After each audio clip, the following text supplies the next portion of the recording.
আপনারা model actors okay fine, আপনারা নিজের নামের শেষে মডেল অ্যাক্টরস লাগিয়ে দেশকে প্রেজেন্ট করার নামে যে দেশীয় সংস্কৃতির দিচ্ছেন, এটা আসলেই ঠিক না। আপনারা মডেল অ্যাক্ট্রেসের নামের অর্থই জানেন না।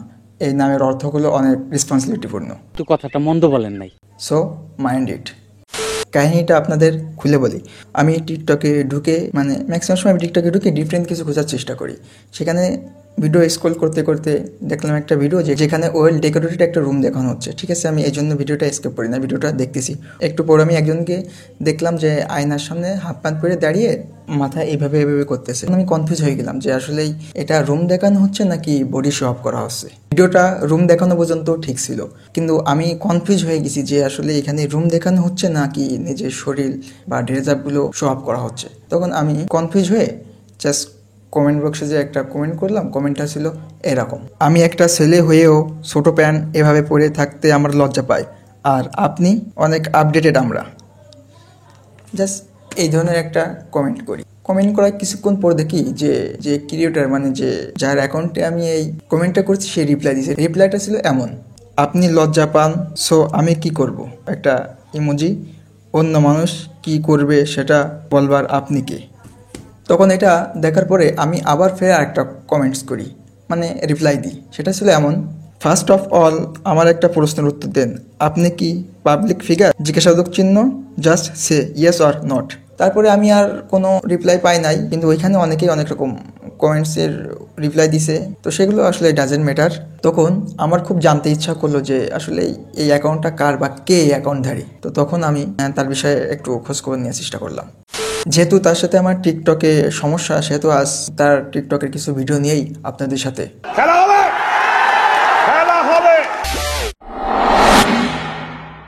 So hi guys, this is LV Moti and welcome to my channel. আজ কথা হবে আমাদের দেশের একজন উট্টি মডেল। ভাই, উট্টি মডেল কি বস্তি মডেল সেটা আমি জানি না,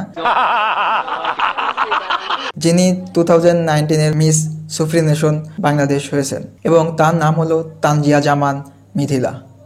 সত্যি বলতে এই ধরনের একটা অনুষ্ঠান ফার্স্ট আমি শুনলাম, যে মিস সুফরি নেশন বাংলাদেশ নামে কোনো অনুষ্ঠান আছে, আর এই অনুষ্ঠানে এই মিথিল নামের মেয়েটা সিলেক্টেড হয়েছে। বাস এই নামটাও আমি ফার্স্ট শুনলাম। যদি টিকটকে তার সাথে আমার কোনো সমস্যা না হতো তাহলে হয়তো বা জানতামই না। আপনারা হয়তো জেনে থাকলে থাকতেও পারেন। এখন আপনারা বলতে পারেন যে আপনি তার নিয়ে কথা বলার কে?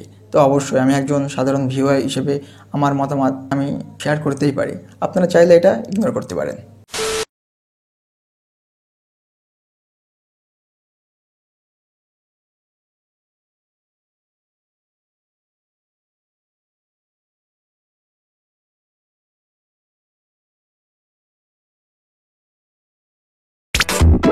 এই হলো আমাদের মডেল। আমি একটা জিনিস বুঝি না, এই ধরনের মানুষ এই ধরনের অনুষ্ঠানে কিভাবে সিলেক্ট হয়? মানুষ আর এরা পায় না খুঁজে। এরা কি দেখায় আর যারা সিলেকশন করে বা বিচারক কমিটি কি দেখে এদেরকে সিলেকশন করে?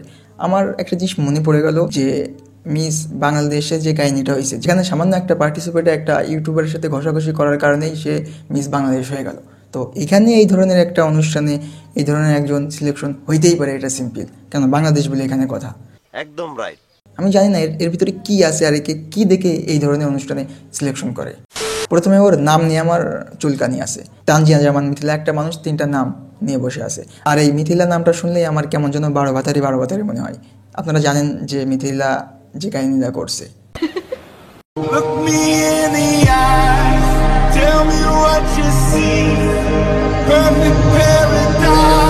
এরা আসলে মিডিয়াতে শো অফ করতে আসে, কখনো ওদের শরীর, কখনো ওদের ড্রেস আপ।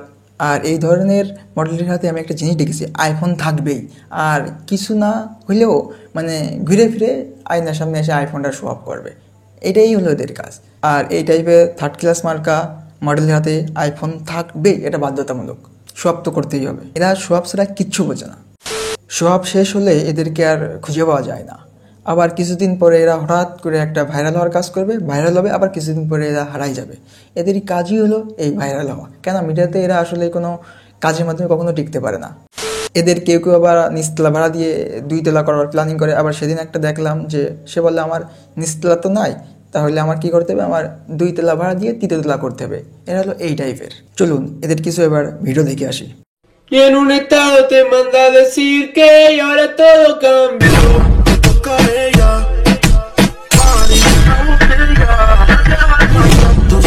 এদের কাজ হলোই এই মোড়ামুড়ি করা। আরেকটা ভিডিও দেখি।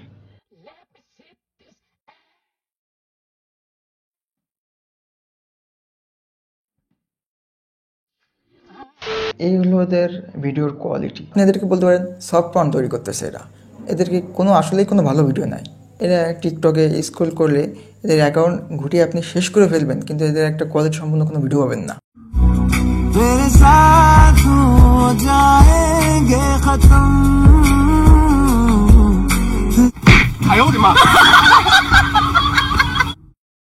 এই ভিডিওটায় ক্যাপশনে কি লেখা আছে একটু চলেন পড়ে আসি।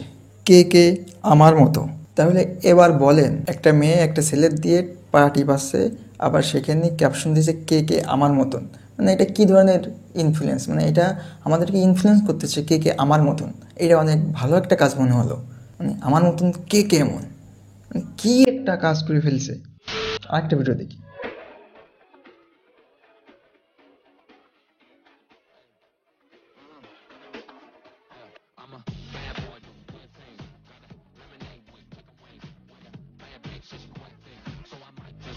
এখানে একজন এমন একটা জায়গায় রেখে পটেটো খাচ্ছে যেখান থেকে পটেটো প্যাকেটটা সরাই নিয়েছে, আর ঠিক সে সময় ওইখানেই হাত দিয়েছে। হাত দিয়ে কোথায় যে হাত দিল যে এমন একটা ফিল দেখাচ্ছে যে কি একটা জায়গায় হাত দিছে।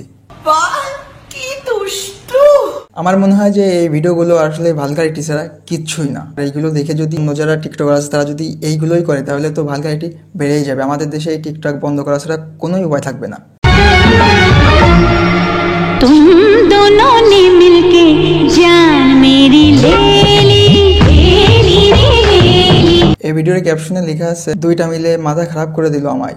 মানে এরা এমন একটা ওয়েস্টার্ন ভাব নিয়ে এদেরকে কুত্তা পোষাই লাগবে। এরা বাস করে বাংলাদেশে আর ভাব নেয় ড্রেস আপ, তারপরে ওয়েস্টার্নরা যেসব কালচার ধারণ করে ওদেরও প্ল্যানিং হলো সেই ধরনের কালচার ধারণ করা। এরা এইগুলো করে মানে কি ধরনের আপডেট ওরা হইতে চায় এটা আসলে আমার মাথায় আসে না, বা কি ধরনের মডার্ন ওরা হইতে চায় আসলে মাথায় আসে না।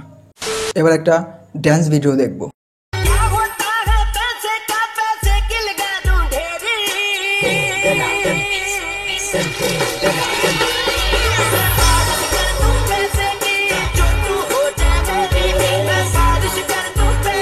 এই হলো ওদের ড্যান্সের কোয়ালিটি। এদের কাজ হলো যে ওরা হয় ইন্ডিয়ান কোনো ড্যান্স কভার দেখবে, করে সেটা হুবাহু দেওয়ার ট্রাই করবে। তো সেটাও যদি পারে তাও তো হয়। ইভেন ওই কভার ভিডিওর ড্যান্সের তো আর কিছু শিখবে সেটাও তো না। যেহেতু ওরা নিজেদেরকে সেলিব্রিটি দাবি করে, সেহেতু বিভিন্ন ওকেশন ইভেন্ট ঈদে ওরা বিভিন্ন শুভেচ্ছা দিয়ে থাকে। আজ ওদের একটা শুভেচ্ছার ধরন দেখবো যে শুভেচ্ছাটা আসলে কেমন।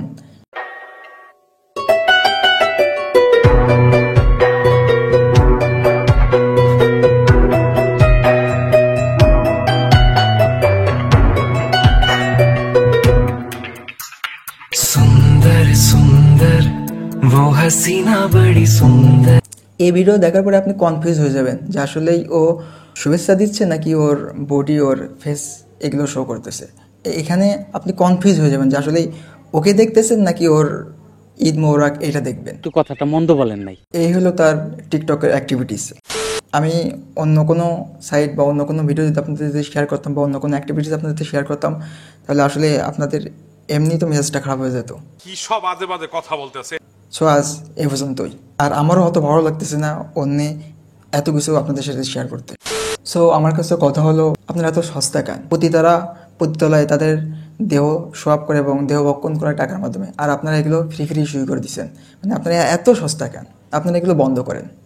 তবে আপনাদের প্রতি আমার একটা রিকোয়েস্ট হলো, আপনারা এই সস্তা অ্যাক্টিভিটিসগুলো বন্ধ করেন। আপনারা অ্যাক্টিং শেখেন, ড্যান্স শেখেন, আপনারা দেশীয় সংস্কৃতি রিপ্রেজেন্ট করেন।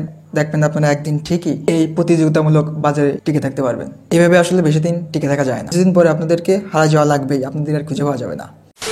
So guys, I hope you guys enjoy this video. If you enjoy this video, please like, comment and share. আর অবশ্যই চ্যানেলের পাশে থাকার জন্য সাবস্ক্রাইব করবেন, সাথে যে ঘন্টা বাটনটা আছে ওটাও প্রেস করে দিবেন।